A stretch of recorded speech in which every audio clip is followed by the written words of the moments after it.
Hi boys and girls, this is Dr. D here. This is going to be our last art video from my home because we're going back to school. We're going to be in person, or many of you will be in person, and I will be there in person as well. I want to review very quickly some of the things we've talked about since the beginning of the year. We talked about abstract, something that doesn't look like anything, realistic, something that looks real. We've talked about the color families, primary, blue, red, yellow. Secondary colors, if you mix yellow and red, you get orange, yellow, and blue, green, blue and red, purple. We've talked about different genre, different kinds of artwork. For example, landscape, which we did recently, where nature, the outside world, is the most important part of the artwork, or a portrait when you are drawing the face of a person. Today we're going to talk about another genre, and it's called still life, and it's very popular, especially with 17th century artists, but it was used by many artists as a skill.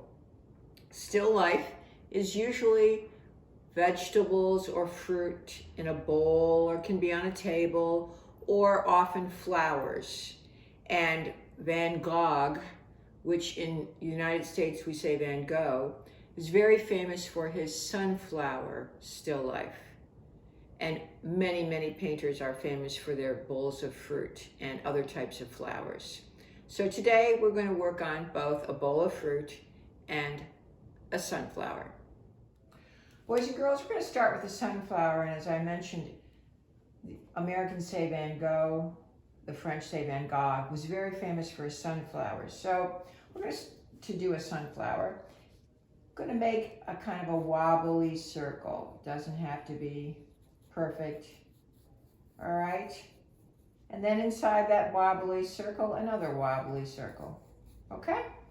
And then we are going to layer the petals around the circle.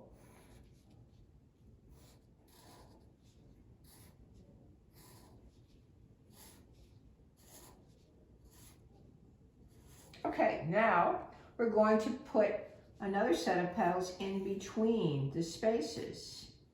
They're not going to be quite as big. And if you find that there's a few spots that seem a little empty, you can add a few more. Okay? All right, let's create a stem, 2 straight lines. And we'll put it in a vase. Now, let's create our leaves. We're going to have one leaf come out like this, and almost like we're making a heart, we will create that side of the leaf and make this a little bit thicker. Okay, and then on the other side, we will sort of create a heart, half a heart, and then another, and then there's our leaf. Okay, now I won't spend a lot of video time coloring, but you can layer this with yellows and browns and maybe a little orange if you want, but again, because of video time, I'm going very, very quickly and not filling in all the spaces.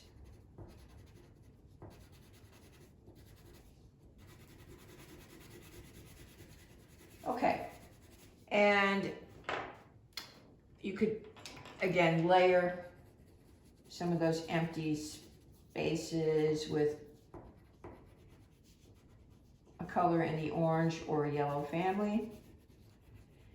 And then I couldn't find my brown crayon. I think maybe I used it all up. So I'm going to use the brown washable magic marker to fill in and help me create some brown.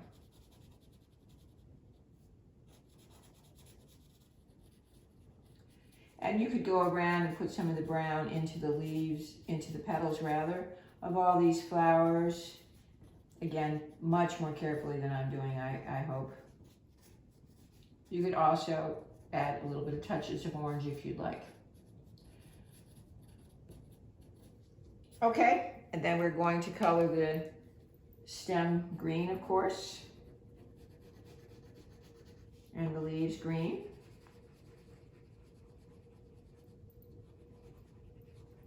And if you wanted to put a yellow green in there to create some texture, you could do that.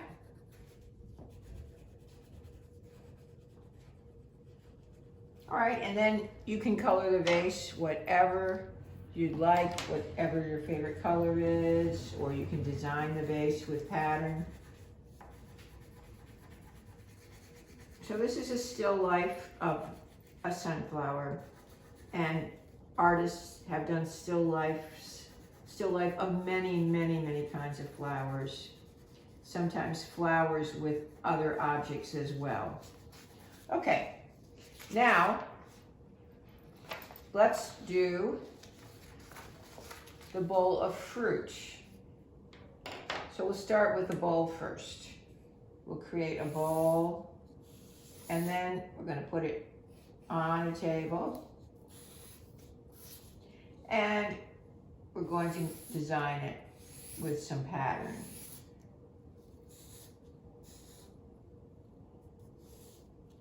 Okay, an apple. Give it a little bit of a leaf, a pear,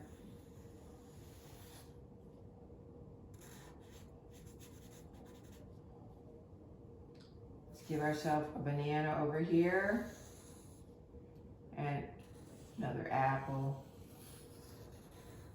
And you could put berries in here if you wanted to, or oranges. Why don't we stick an orange, part of an orange right there? Okay, all right. Now, I'm going to do something I haven't done before. I'm going to use some washable magic marker. And again, I'm going very fast to save video time. And I'm going to alternate it with another color. Let's try the purple. Okay, I'm going to alternate it with the purple. And let's see, the ones that seem to not fit the pattern, we're going to put those in black. Okay. Okay. I'll thicken the lines here. I'm going to color the apples red. All right.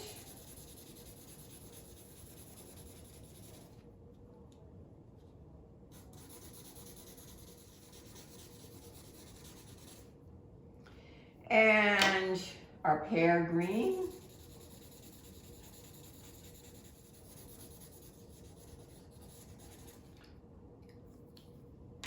Our banana yellow, of course.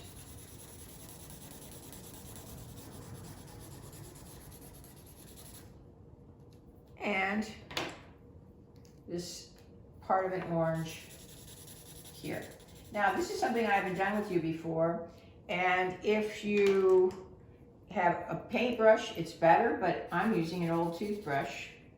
You could probably use a cotton swab as well. We are going to dip it in water, and we're going to find that the colors will smear because it's washable marker, and it gives it a kind of a blurry quality. That's interesting. We haven't done before. So just a little bit of water, toothbrush, swab, paintbrush, and go over the top of it. Now, please be much more careful with your coloring than I was. I just did this very quickly. And then you'd want to put this on a towel so that it can dry. So boys and girls, a very, very important form of art, still life, done by artists for generations and centuries. We'll have some examples of those in your Google Classroom. I wish you all the best and look forward to seeing you in school. This is Dr. D. Bye-bye.